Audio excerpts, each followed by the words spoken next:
Recording by Joshua Sexton. The Most Sentimental Man by Evelyn E. Smith. Johnson went to see the others off at Idlewild. He knew they'd expect him to, and, since it would be the last conventional gesture he'd have to make, he might as well conform to their notions of what was right and proper. For the past few centuries the climate had been getting hotter. Now, even though it was not yet June, the day was uncomfortably warm. The sun's rays glinting off the bright metal flanks of the ship dazzled his eyes, and perspiration made his shirt stick to his shoulder blades beneath the jacket that the formality of the occasion had required. He wished Clifford would hurry up and get the leave-taking over with. But, even though Clifford was undoubtedly even more anxious than he to finish with all this ceremony and take off, he wasn't the kind of man to let inclination influence his actions. "Sure you won't change your mind and come with us?" Johnson shook his head. The young man looked at him, hatred for the older man's complication of what should have been a simple departure showing through the pellicule of politeness. He was young for, since this trip had only slight historical importance and none of any other kind, the authorities had felt a junior officer entirely sufficient. It was clear, however, that Clifford attributed his commandership to his merits, and he was very conscious of his great responsibility. "We have plenty of room on the ship," he persisted. "There weren't many left to go. We could take you easily enough, you know." Johnson made a negative sign again. The rays of the sun beating full upon his head made apparent the gray that usually blended into the still thick blonde hair. Yet, though past youth, he was far from being an old man. "I've made my decision," he said, remembering that anger now was pointless. If you're just too proud to change your mind," the young commander said, less certainly. "I'm sure everyone will understand if... Johnson smiled. "No, it's just that I want to stay, that's all."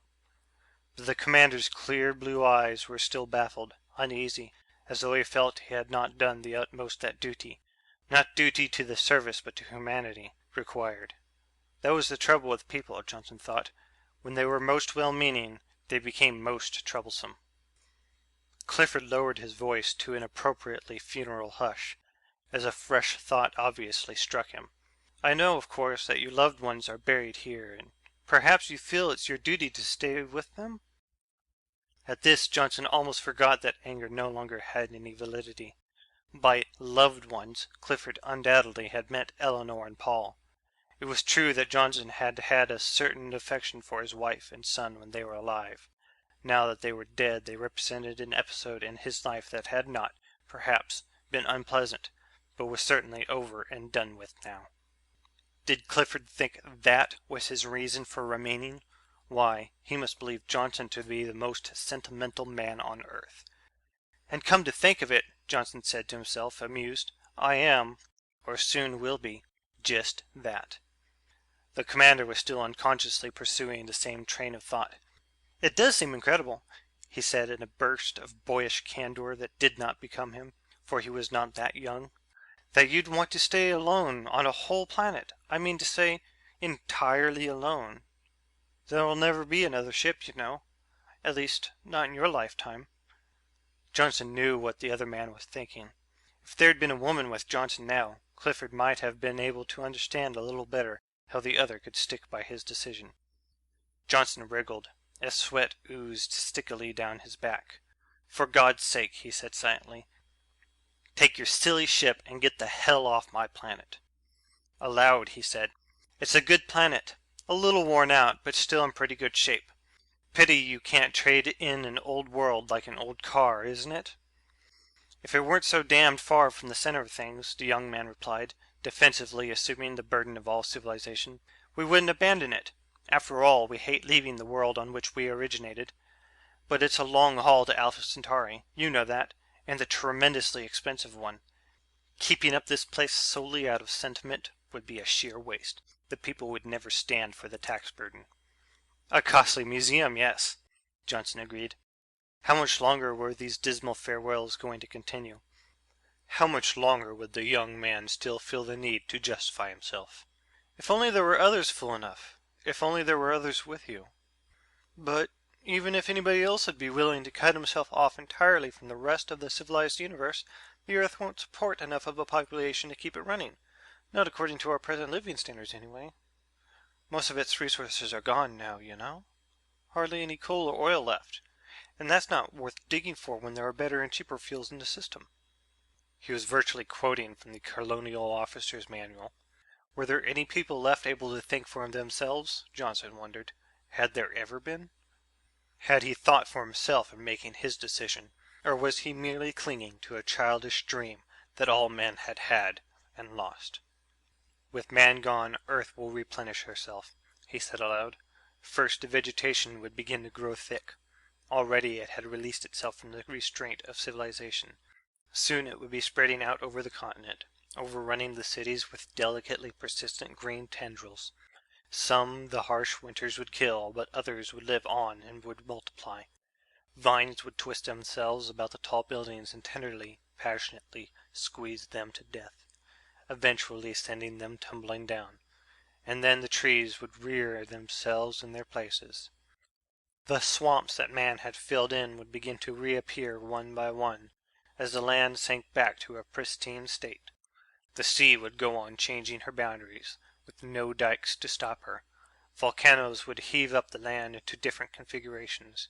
The heat would increase until it grew unbearable. Only there would be no one, no human anyway, to bear it. Year after year the leaves would wither and fall and decay. Rock would cover them, and some day, billions of years thence, there would be coal and oil, and nobody to want them. Very likely Earth will replenish herself, the commander agreed. But not in your time, or your children's time. That is, not in my children's time, he added hastily. The handful of men lined up in a row before the airlock shuffled their feet and allowed their muttering to become a few decibels louder. Clifford looked at his wrist chronometer. Obviously he was no less anxious than the crew to be off, but for the sake of his conscience he must make a last try. Damn your conscience, Johnson thought. I hope that for this you feel guilty as hell. That you wake up nights in a cold sweat remembering that you left one man alone on the planet you and your kind discarded. Not that I don't want to stay, mind you, but that I want you to suffer the way you're making me suffer now, having to listen to your platitudes. The commander suddenly stopped paraphrasing the manual. Camping out's fun for a week or two, you know, but it's different when it's for a lifetime. Johnson's fingers curled in his palms. He was even angrier now that the commander had struck so close to home. Camping out. Was that all he was doing? Fulfilling childhood desires, nothing more? Fortunately, Clifford didn't realize that he had scored, and scuttled back to the shelter of the manual. Perhaps you don't know enough about the new system in Alpha Centauri, he said, a trifle wildly. It has 2 suns, surrounded by 3 planets, Thalia, Aglaia, and Euphrosyne. Each of these planets is slightly smaller than Earth, so that the decrease in gravity is just great enough to be pleasant, without being so marked as to be inconvenient. The atmosphere is almost exactly like that of Earth, except that it contains several beneficial elements which are absent here, and the climate is more temperate. Owing to the fact that the planets are partially shielded from the suns by cloud layers, the temperature, except immediately at the poles and the equators, where it is slightly more extreme, is always equable, resembling that of Southern California. Sounds charming, said Johnson. I too have read the Colonial Office handouts. I wonder what the people who wrote them will do now that there's no longer any necessity for attracting colonists. Everybody's already up in Alpha Centauri. Oh well, there will be other systems to conquer and colonize. The word conquer is hardly correct, the commander said stiffly, since not one of the 3 planets had any indigenous life forms that was intelligent. Or life forms that you recognize as intelligent, Johnson suggested gently. Although why should there be such a premium placed on intelligence, he wondered. Was intelligence the sole criterion on which the right to life and to freedom should be based? The commander frowned and looked at his chronometer again. Well, he finally said, since you feel that way and you're sure you've quite made up your mind, my men are anxious to go. Of course they are, Johnson said, managing to convey just the right amount of reproach. Clifford flushed and started to walk away. I'll stand out of the way of your jets, Johnson called after him. It would be so anticlimactic to have me burnt to a crisp after all this. Bon voyage. There was no reply. Johnson watched the silver vessel shoot up into the sky and thought, now is the time for me to feel a pang, or even a twinge, but I don't at all. I feel relieved, in fact, but that's probably the result of getting rid of that fool Clifford. He crossed the field briskly, pulling off his jacket and discarding his tie as he went. His ground car remained where he had parked it, in an area clearly marked "No Parking." They'd left him an old car that wasn't worth shipping to the stars. How long it would last was anybody's guess. The government hadn't been deliberately illiberal in leaving him such a shabby vehicle. If there had been any way to ensure a continuing supply of fuel, they would probably have left him a reasonably good one. But, since only a little could be left, allowing him a good car would have been simply an example of conspicuous waste, and the government had always preferred its waste to be inconspicuous. He drove slowly through the broad boulevards of Long Island, savoring the loneliness. New York as a residential area had been a ghost town for years, since the greater part of its citizens had been among the first to emigrate to the stars. However, since it was the capital of the world, and most of the interstellar ships, particularly the last few, had taken off from its spaceports, it had been kept up as an official embarkation center. Thus, paradoxically, it was the last city to be completely evacuated. And so, although the massive but jerry-built apartment houses that lined the streets were already crumbling, the roads had been kept in fairly good shape and were hardly cracked at all. Still, here and there the green was pushing its way up in unlikely places. A few more of New York's tropical summers, and Long Island would soon become a wilderness. The streets were empty, except for the cats sunning themselves on long abandoned doorsteps, or padding about on obscure errands of their own. Perhaps their numbers had not increased since humanity had left the city to them, but there certainly seemed to be more, striped and solid, black and gray, and white and tawny, accepting their citizenship with equanimity. They paid no attention to Johnson. They had long since disassociated themselves from a humanity that had not concerned itself greatly over their welfare. On the other hand, neither he nor the surface car appeared to startle them. The old ones had seen such before, and to kittens the very fact of existence is the ultimate surprise. The Queensboro Bridge was deadly silent. It was completely empty except for a calico cat moving purposefully toward Manhattan. The structure needed a coat of paint, Johnson thought vaguely, but of course it would never get one. Still, even uncared for, the bridges should outlast him. There would be no heavy traffic to weaken them. Just in case of unforeseeable catastrophe, however, he didn't want to be trapped on an island, even Manhattan Island. He had remembered to provide himself with a rowboat. A motorboat would have been preferable, but then the fuel difficulty would arise again. How empty the East River looked without any craft on it. It was rather a charming little waterway in its own right, though nothing to compare with the stately Hudson. The water scintillated in the sunshine, and the air was clear and fresh, for no factories had spewed fumes and smoke into it for many years. There were few gulls, for nothing was left for the scavenger. Those remaining were forced to make an honest living by catching fish. In Manhattan, where the buildings had been soundly constructed, the signs of abandonment were less evident. Empty streets, an occasional cracked window, not even an unusual amount of dirt, because, in the past, the normal activities of an industrial and ruggedly individual city had provided more grime than years of neglect could ever hope to equal. No, it would take Manhattan longer to go back than Long Island. Perhaps that, too, would not happen during his lifetime. Yet, after all, when he reached Fifth Avenue, he found that Central Park had burst its boundaries. 59th Street was already half jungle, and a lush growth spilled down the avenues and spread raggedly out into the side streets, pushing its way up through the cracks it had made in the surface of the road. Although the Plaza fountain had not flowed for centuries, water had collected in the leaf-choked basin from the last rain, and a group of gray squirrels were gathered around it, shrilly disputing possession with some starlings. Except for the occasional cry of a cat in the distance, these voices were all that he heard, the only sound. Not even the sudden blast of a jet regaining power.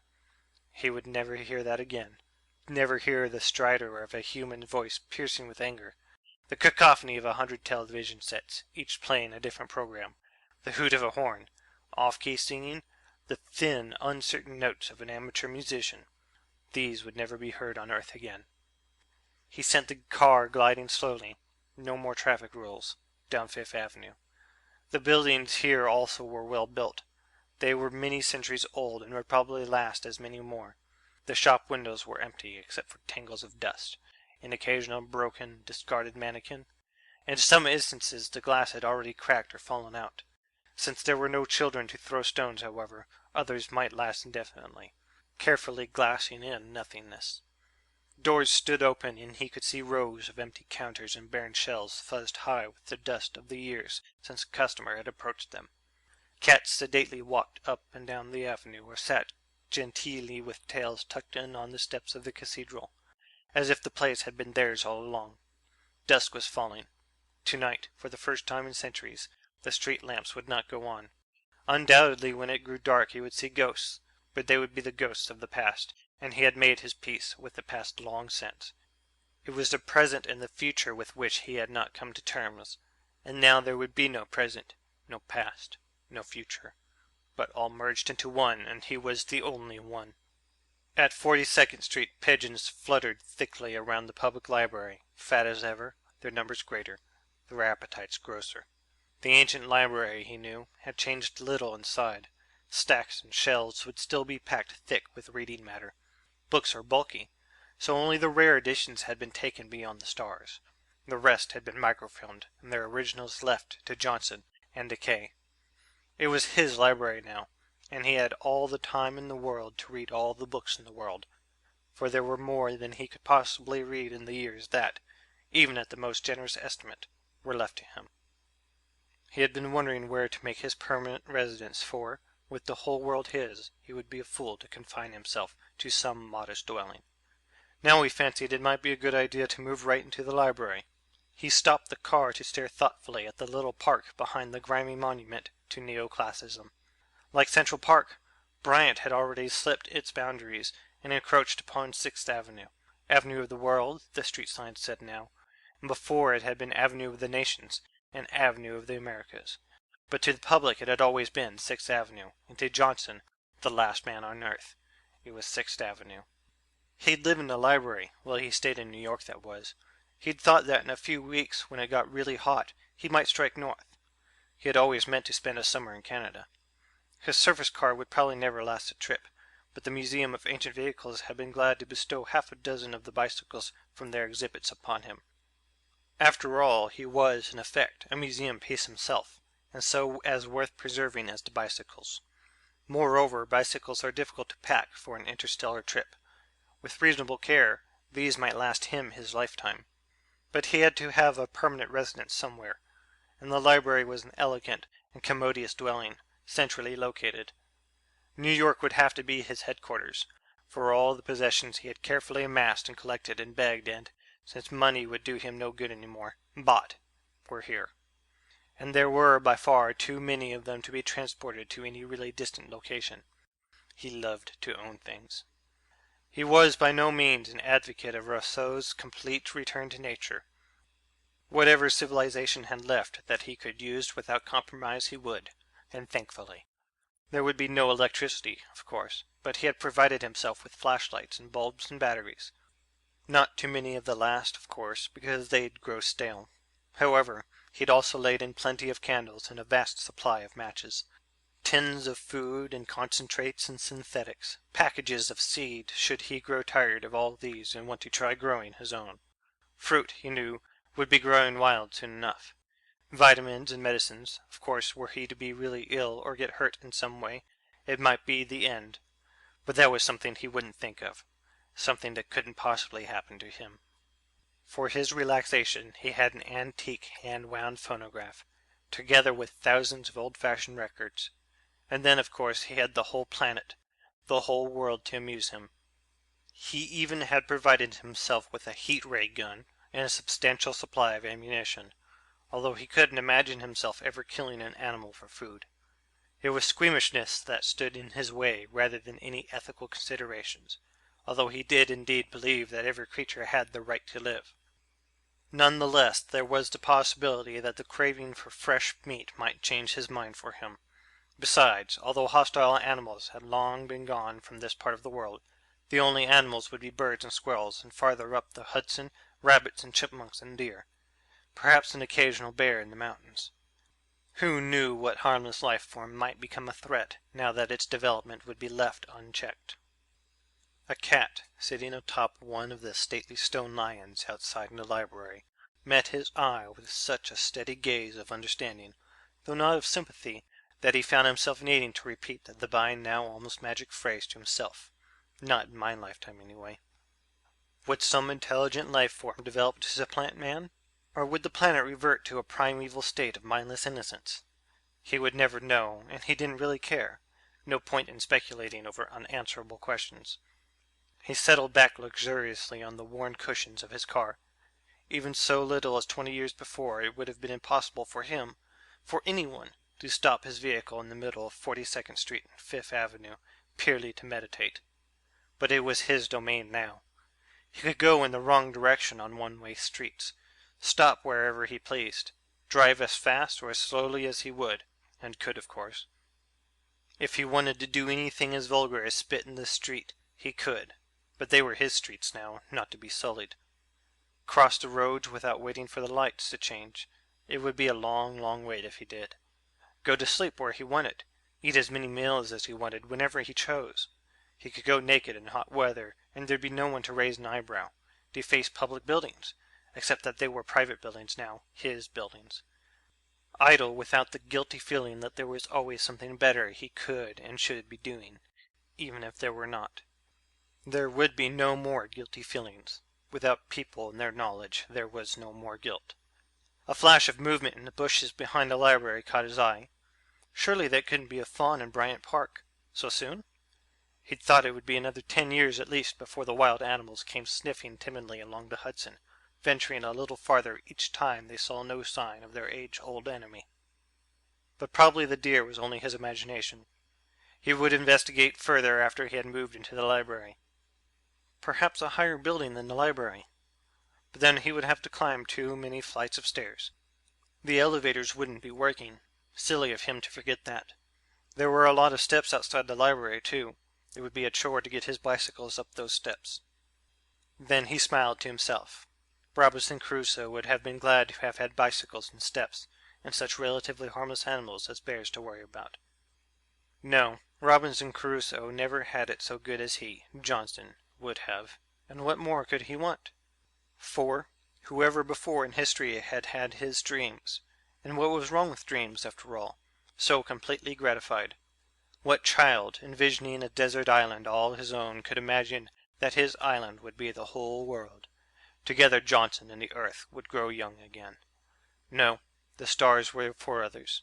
Johnson was not the first man in history who had wanted the earth, but he had been the first man, and probably the last, who had actually been given it.